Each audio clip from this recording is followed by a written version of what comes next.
Well, we'll focus on the cheap, shitty, handwritten banner once again until I remember to write the stuff in the description on whatever. So that's what we got here, and we're going to go back down here and back off. No, we're going to back off so I can get the scene for this episode of...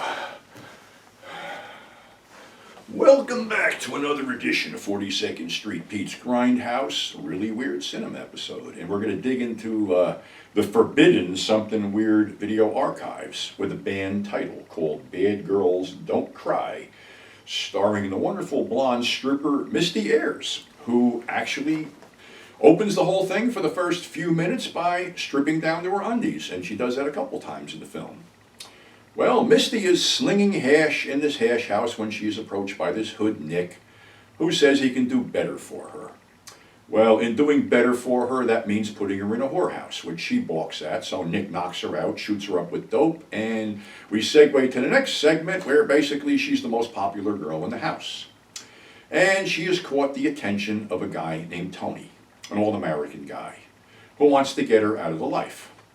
But there's a mysterious figure that's controlling all this stuff, and we see him in several scenes collecting money from the house mistress, who's an alcoholic. And sometimes this film almost plays out like a Hal Roach comedy, because there is some funny shit thrown in there, like the alcoholic madam who has her bottle stashed in a milk box. People wouldn't remember that. Milk used to get delivered.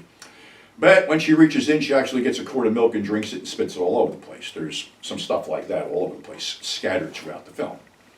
But anyway, young Tony is smitten with her and wants to go and get her out of the life. So, of course, he goes to the Vice Squad, to the head of the Vice Squad. And then we see the head of the Vice Squad is actually Mr. Big, the guy who's getting the payoffs. So, of course, they realize that Tony has to go, and he sends Nick after Tony, and there's a really weird, like, shootout scene where Tony is hiding behind a telephone pole while Nick is shooting at him, and eventually Tony gets shot and killed, which pisses off the girl to no end. So in one scene, all of a sudden, she's having it out with Nick. Nick turns around, she takes a pair of scissors and stabs him to death with it. And that's the end of Nick, and also the end of the film. So the other weird thing about this film was that it was directed by character actor Sid Melton in 1954. Now, Sid was the lovable Uncle Charlie on the Danny Thomas Show, and also was in a handful of Lippert B pictures, including The Lost Continent, where he was the sergeant that was gored to death by the Triceratops.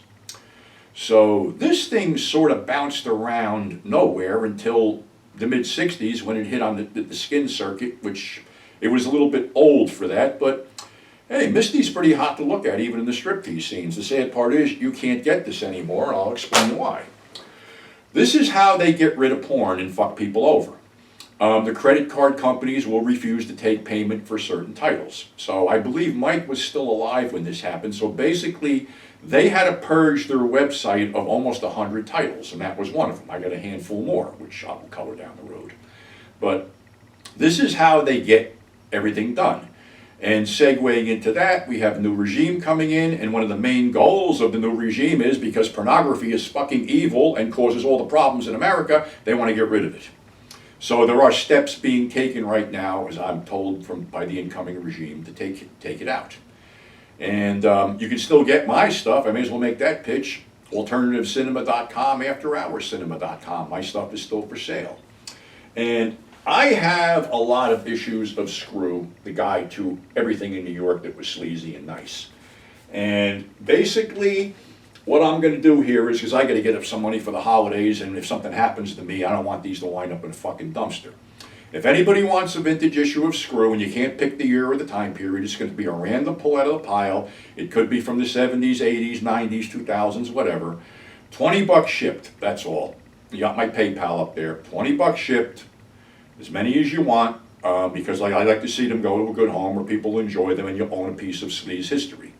So that's our show for today. Thanks for subscribing. Thanks for tuning in. We'll be back on Friday with some more road stories. So until then, stay safe and we'll catch you on the flip side.